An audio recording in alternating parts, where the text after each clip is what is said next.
नमस्कार मित्रांनो, सर्वांना जय श्रीराम.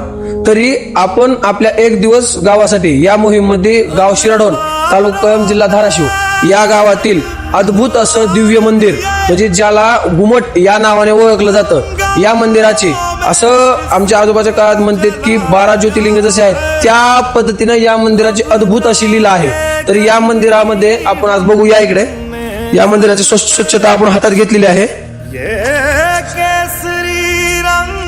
या मंदिरात असे अनेक असे रहस्यमय गोष्टी आहेत जे आपण तुमच्यापर्यंत पोहोचण्याचं काम करणार आहात.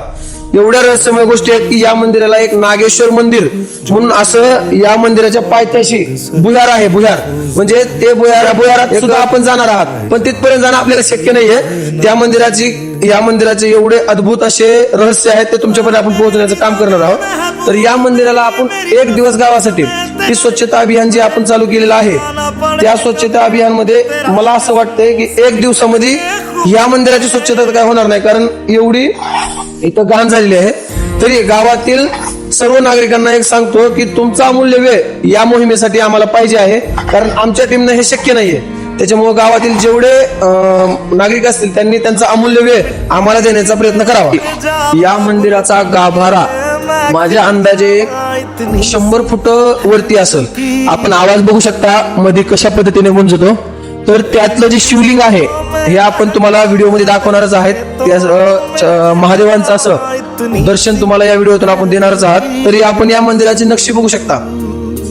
पूर्णपणे नक्षी ही पुरातन काळातली आहे. अशी नक्षी आपल्याला जसं परळी, वैजनाथ अशी 12 ज्योतिर्लिंगापैकी जशी नक्षी आहे त्याच पद्धतीने या मंदिराची नक्षी आहे. तरी आपण इथल्या परिसरातील काही लोकांना विचारलं की ह्या मंदिराची रचना कशी केली व कधी केलेली आहे, तर आम्हाला एक बाबा भेटले होते. त्या बाबांचं वय असेल अंदाजे 70 वर्ष. तर ते असे म्हणतात की आमच्या वडिलालाही कळत नाही तेव्हा या मंदिराची रचना झालेली आहे.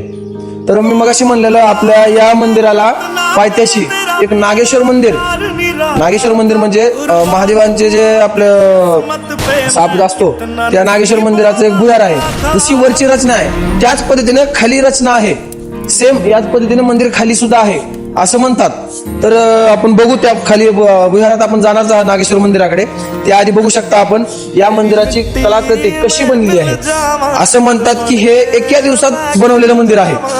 बघू शकता आपण या मंदिराच्या बॅक साईडला पण किती कचरा व झाड त्या मंदिराच्या अवती किती पद्धतीने गुंतलेलं आहे. आपल्याला हे झाड पण तोडायचे आहे. पूर्ण असा रहस्यमय इतिहास आहे म्हणून त्या नक्षीचा. तर आपण ते जाणून घेणार आहोत इथल्या परिसरातील काही लोकांपासून. तर ह्या बाजूने बघू शकता आपण मंदिर कसं आहे. ओ हीर मेरी तू हंसती रहे, तेरी आंख घड़ी भर नम ना हो, मैं मरता था जिसम. तर मित्रांनो, हे मामा इथं मागच्या 60 वर्षापासून राहत आहे, तिथं स्थायिक आहे तिथं ह्या मंदिराच्या शेजारी. तर ह्यांना ह्या मंदिराबद्दल काय माहिती आहे काय नाही ते आपण त्यांना विचारू. पण हे मंदिर एवढं पुरातन आहे की ते त्यांच्या तोंडून सांगतील, त्याला एकदा विचारू आपण. सांगा. आम्हाला इतिहासच माहित नाही काय तेव्हा झालं कसं झालं. बाहेरून माणसं बघायला आलते, त्यांना सुद्धा तारीख सापडली नाही. म्हणजे एवढं पुरातन मंदिर आहे, कुठून आलं ते बघायला माणसं. तर ह्या मंदिराचे हे काढण्यासाठी दिल्लीवरून माणसं आलती इथं. तर त्या माणसांना सुद्धा याच्यावरची तारीख सापडली नाही, टेस्ट करून सुद्धा ते सापडली नाही की कधीचं मंदिर आहे. म्हणजे याच्यावरून आपण अंदाज काढू शकतो की हे मंदिर किती पुरातन आहे आणि किती जुनं मंदिर आहे. तर ह्या मंदिराला अजून कोणाचंही लक्ष नाही.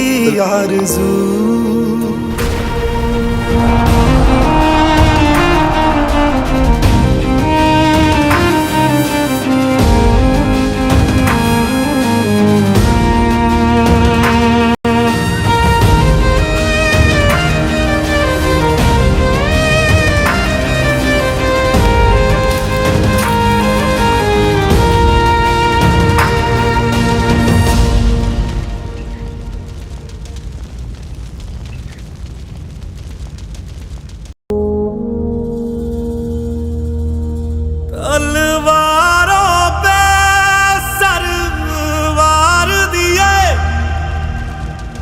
अंगारों में जिस्म जलाया है, तब जाके कहीं हमने सर पे ये केसरी रंग सजाया है. मेरी जमी अफसोस तर आपण नहीं, जो तेरे आजच्या एक दिवस गावासाठी या मोहिमेमध्ये आपण आजच्या टायमिंग मध्ये जेवढी स्वच्छता करता येईल तेवढी स्वच्छता आपण या ठिकाणी केलेली आहे. तर हे प्राचीन कालीन मंदिर आज आपण पाहिलेलं आहे की याची डोळा, याची देही, हे सर्व काही गोष्टी या ठिकाणी आपण पाहून या ठिकाणातील कोरीव काम कसे केलेले आहे, या ठिकाणातील भुयारी रस्ता जाणारा, त्यानंतर आपण जुन्या लोकांचे राहण्याचे व्यवस्थित ठिकाण वगैरे ह्या सर्व काही गोष्टी आपण इथं पाहिलेल्या आहेत. हे प्राचीन कालीन लोकांनी आपल्याला एक भेटवस्तू देऊन गेलेत, परंतु आपण याचं व्यवस्थित सांत्वन करीत नाही. याचं आपण सांत्वन व्यवस्थित करण्यासाठी आपण सर्व नागरिकांनी एकत्रित येणं खूप गरजेचं आहे. आज एक संस्था म्हणून आम्ही पुढे येत आहोत. तसंच आपण सर्वांनी सहकार्य जर केलं तर याचं खूप मोठं असं एक उदाहरण होऊन जाईल. त्याकरिता आपण आजच्या या वेळेअभावी आम्ही 6 ते 8 या टायमिंगमध्ये आम्ही ही स्वच्छता मोहीम राबवलेली आहे, ते आपण पाहू शकता. याच्यामध्ये आपण सरसों से भरे खले कैलासवासी अहिल्याबाई अंबाजी पवार बहुउद्देशीय सामाजिक संस्था या संस्थेच्या वतीने आम्ही आमची पूर्ण टीम या ठिकाणी संपूर्ण काम पूर्ण करून आजच्या याच्यामध्ये फक्त समोरचा परिसर पूर्ण झालेला आहे. ठीक आहे. तर आपल्याला त्याच्या बाजूचं आहे, त्याच्या पाठीमागच्या बाजूला तुम्ही झाड पाहिलेलं आहे की नांदुरकीचं झाड आहे. त्या नांदुरकीच्या झाडातनं जे फांद्या त्याच्या अशा पसरलेल्या आहेत, त्या पसरलेल्या फांद्यांमुळं बरंच सारंसं नुकसान झालेलं आहे.